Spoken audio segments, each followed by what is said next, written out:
saya Febri beserta teman-teman saya. Yang pertama ada Adinda, yang kedua ada Jihan, yang ketiga Alia, dan terakhir ada Fijal. Kami dari kelompok 4 ingin mempresentasikan materi tentang ketenaga kerjaan. Oke, kita masuk yang pertama, yaitu ketenaga kerjaan. Apa sih ketenaga kerjaan itu? Menurut RI nomor 13 tahun 2003, ketenaga kerjaan adalah segala hal yang berhubungan dengan tenaga kerja pada waktu sebelum dan sesudah masa kerja. Setiap penduduk di suatu negara ternyata dapat diklasifikasikan kaitannya dengan peran mereka dalam ekonomi. Secara umum, penduduk suatu negara terbagi menjadi tenaga kerja dan bukan tenaga kerja. Nah, tenaga kerja merupakan penduduk yang berada dalam usia kerja. Penduduk tergolong tenaga kerja jika penduduk tersebut telah menduduki usia kerja. Batas usia kerja yang berlaku di Indonesia adalah berumur 15 tahun sampai 64 tahun. Nah, bagaimana dengan penduduk yang berumur kurang dari 15 tahun dan lebih dari 64 tahun? Tentu saja mereka tidak termasuk dalam kelompok tenaga kerja. Jadi, tenaga kerja adalah penduduk yang berusia 15 sampai 64 tahun.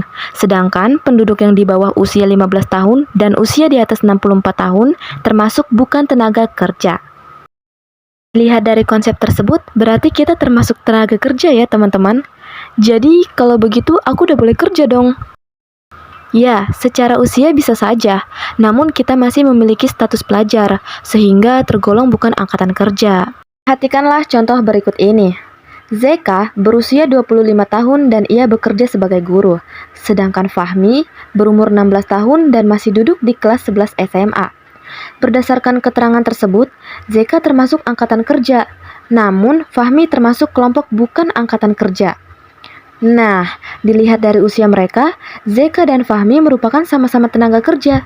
Lalu, apa yang dimaksud dengan angkatan kerja? Angkatan kerja adalah kelompok manusia dalam usia kerja yang bekerja atau sedang mencari pekerjaan. Angkatan kerja juga bisa disebut tenaga kerja yang sudah siap bekerja.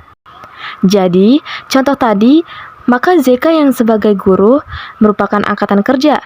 Fahmi yang berstatus pelajar bukan angkatan kerja. Lalu, apa yang dimaksud dengan kesempatan kerja? Nah, kesempatan kerja adalah suatu keadaan suatu daerah yang menunjukkan ketersediaannya lapangan pekerjaan untuk orang-orang yang sedang mencari pekerjaan. Oke, sekarang memasuki jenis-jenis ketenaga kerjaan. Yang pertama, berdasarkan sifat kerjanya. 1. Tenaga kerja rohani atau non-fisik, yaitu dalam proses kerjanya lebih banyak menggunakan pikiran, gagasan, dan ide. Contohnya, manajer dan direktur. Yang kedua, ada tenaga kerja jasmani atau fisik, yaitu tenaga kerjaan yang melakukan pekerjaan menggunakan tenaga fisik. Contohnya sopir. Yang kedua, berdasarkan keahlian. Yang pertama, ada tenaga kerja terdidik, adalah tenaga kerja yang mempunyai pengetahuan dan keahlian pendidikan formal. Contohnya dokter dan guru. Dan yang kedua, itu ada tenaga kerja terlatih. Adalah tenaga kerja yang mempunyai keterampilan dan pengetahuan dari latihan atau kursus. Contohnya sopir dan penjahit.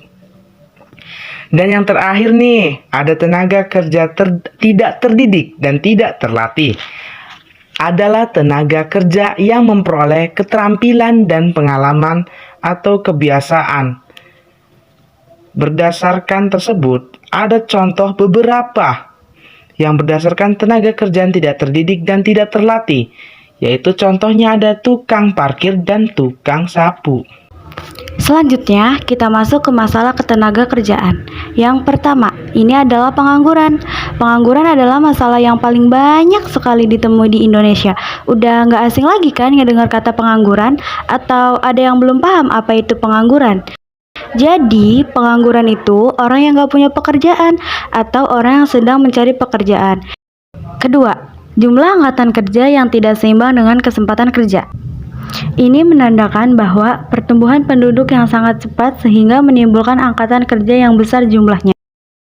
Yang ketiga, mutu angkatan. Di kota, banyak sekali dibangun pembangunan seperti gedung-gedung besar, seperti mall, hotel, dan lain-lain. Tetapi di desa-desa nggak ada.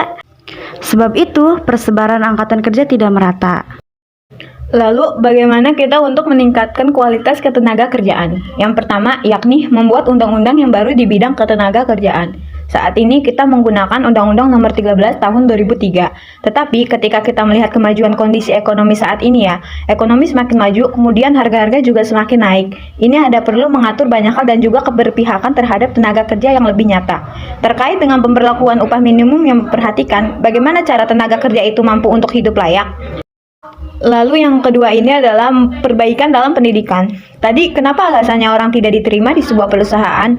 Karena mungkin bisa disebabkan dari tingkat pendidikan tenaga kerja.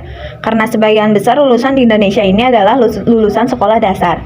Tapi sudah cukup baik ya akhir-akhir ini sudah mampu untuk mencapai SMA. Karena adanya wajib belajar 9 tahun, dengan adanya wajib belajar 9 tahun ini sudah mampu untuk mendorong bagaimana kualitas pendidikan di negara kita ini. Yang ketiga, perluasan lapangan kerja. Perluasan lapangan kerjaan ini dapat dilakukan secara langsung dan tidak langsung. Kalau langsung ini dengan cara penerimaan pegawai negeri sipil, aparatur negara seperti polisi dan TNI. Setiap calon itu harus diseleksi dengan syarat tertentu yang sesuai. Jadi memang tidak ada hal-hal kecurangan. Ketika kita melihat perluasan lapangan kerja secara langsung dengan cara penerimaan PNS. Lalu yang kedua ini secara tidak langsung itu bisa melalui perusahaan.